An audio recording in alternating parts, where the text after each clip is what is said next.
Siona God, hello all, Osha afternoon, good afternoon, and Wado, thank you for watching. This is day 18 of Transformation of America, the true life story of a CIA mind control slave by Kathy O'Brien with Mark Phillips.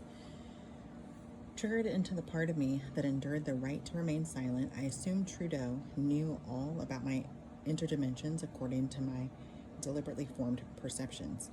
I could not/did not understand that interdimensions actually equated to the inner dimensions of my own compartmentalized mind. Likewise, I did not understand that the keys to the kingdom referred to knowing the codes, keys, and triggers to my controlled mind. Guy said, "You like Kathy Licks." I said, repeating what Vanderjagt had told me. "Are you the keeper of the keys?" Trudeau seemingly bore his cold, dark eyes right through me. You can learn more from the school of thought than you can by asking precious questions. Precocious questions. Haven't you learned that children are to be seen and not heard? Is that a precocious question? I asked. What is a precocious question? Trudeau sighed with impatience. That is irrelevant. What matters is that you shut your mouth, still your mind, and enter the school of thought. Silence is a virtue. Listen to the silence and the stillness of your mind. Go deep inside your mind. He slowly led deeper and deeper where it is quiet and still. Trudeau expertly manipulated my mind with sophisticated hypnotic language. Not only did he enlist my silence for the pedophile perversions he indulged in, but he instructed my school of thought in a manner that equated to programming. He laid a foundation for air-water programs that is a mirror dimensional theme often used by NASA and others involved in Project Monarch. Playing off his own name, P-E-E-A-I-R, Pierre, he added a perverse twist to the theme that he accessed each time I was prostituted to him. Had I been capable of fear, I would have been afraid of Pierre Trudeau. Trudeau's slow, deliberate movements masked the brutal power of his body, much the way his smooth, soft voice pierced my mind and intruded on my thoughts. The icy cold touch of his E-F-F-E-M-I-N-A-T-E, F-minute, I don't know, manicured long fingers contrasted with the heat of his perversion for which he blamed me and my contemptuous ways. In my childish ignorance, I believed Trudeau's meaner and forward-combed hair were characteristic of his French descent. I know all about the French. I had bragged to my new quote-unquote grandpa Van while visiting his home in Milwaukee, Wisconsin. My mother's father had died shortly before Kennedy was assassinated, and my grandmother quickly latched on to a wealthy, highly political businessman from Milwaukee. She met Grandpa Van Vandenberg on the passenger/cargo ship that traveled the waters of the Great Lakes, the Milwaukee Clipper. The Clipper transported cargo, including Cadillacs from Vandenberg Motors to Canada, as well as the drugs sanctioned by the local Coast Guard via the U.S. government that my father distributed. Sometimes I accompanied my father to the docks in Muskegon to pick up the drug shipment, which usually involved prostitution. Jerry Ford and Guy Vanderjagt combined business with pleasure in the ship's casinos on occasion, which is where the connection between my grandma and Grandpa Van was reportedly made. Grandpa Van knew Jerry Ford and subsequently was acquainted with Pierre Trudeau. What do you know about the French? Grandpa Van asked me as I sat on his living room floor petting the dog he just brought home. Improperly cued and dumbfounded by the question, I remained silent. I know you've met Pierre Trudeau, he prompted. I also know you love doggies, so I bought this dog for your grandma now so you could enjoy him too. His name is Pepe. He's a French poodle. I know all about the French, I said, mentally comparing the large French poodle in front of me to Trudeau. They have pretty nails. I stroked Pepe's painted toenails. They have funny hair. I petted Pepe's clipped fur, and they pee a lot, I giggled. Ooh, you'd better take him outside then, Grandpa Van told me, attaching Pepe's leash. After walking the dog past what I felt like every tree in the neighborhood, I announced that I would call him Pee-Pee. Uncle Bob filmed Pepe and I pornographically on numerous occasions, producing bestiality films that I would later learn Pierre Trudeau was privy to. Pepe remained a part of my experience long after Grandpa Van divorced himself from my grandma, and long after I developed beyond Trudeau's perversion for little children. I was slow to grow into adolescence. By the time I was 13 years old, my breasts were tender and beginning to swell, which made me too old for Vanderjagt's pedophile perversions.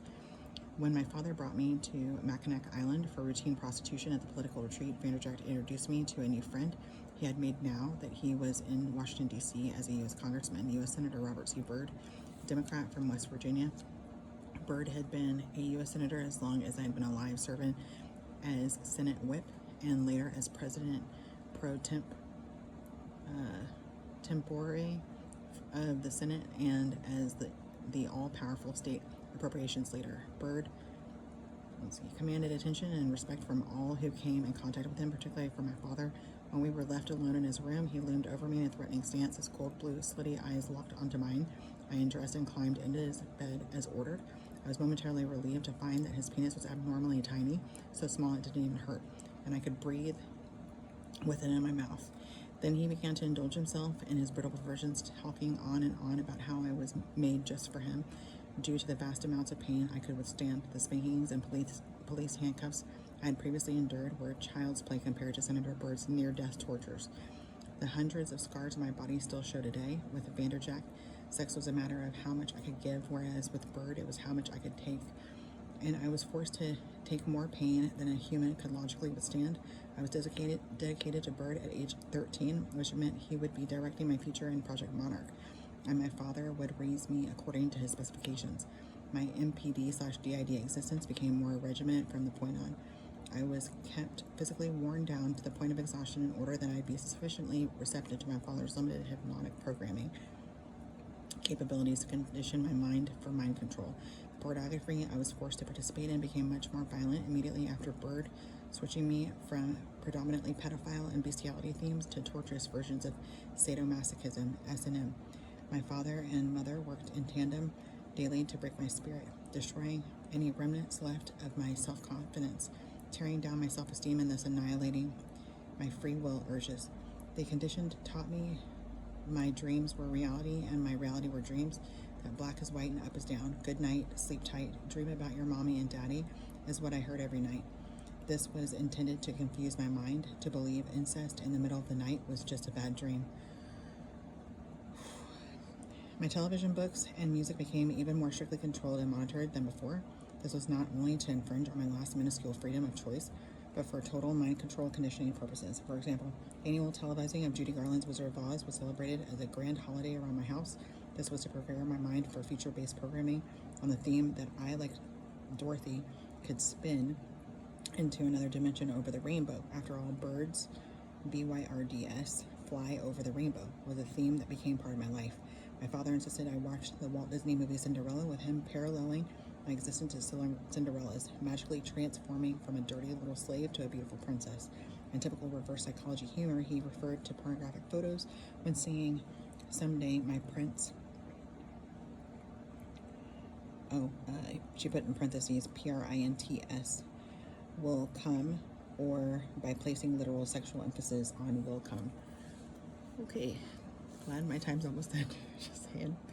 Anyway, my brother Bill, who was often featured in kiddie porn with me, oh God, was not a chosen one from Project Monarch beyond supplying more children to be dedicated in later years. Yet my father figured that what was good for me would be good for my brother. He took us to see Walt Disney's Pinocchio, explaining that my brother and I were his puppets still in the carving stage. The distortions of reality that these and other Disney-themed movies provided, when coupled with my father's government-trained conscious and subconscious controlling influence, began to further erode our ability to discern fantasy from reality. My brother, 2 years older than me, remains psychologically locked into those traumatic childhood years and is obsessed with Disney themes and productions to this day. His house is decorated in Disney memorabilia. He wears Disney clothes, listens to my father's instructions on his Disney telephone, and maintains "When You Wish Upon a Star" as his favorite song, which has locked his children into the same theme. Jesus Christ. My father also instructed me to watch Alfred Hitchcock's horrifying movie The Birds with him. This reinforced in my mind that the movie's theme, that there is no place to hide from the birds /BYRD.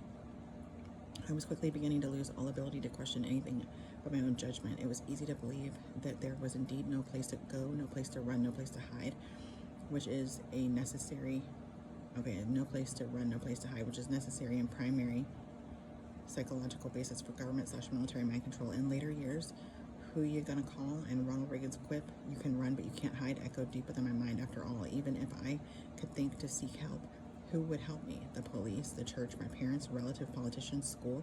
There was no one left that would help me, I sensed. Don't go honey, we mean it. Love you, mean it.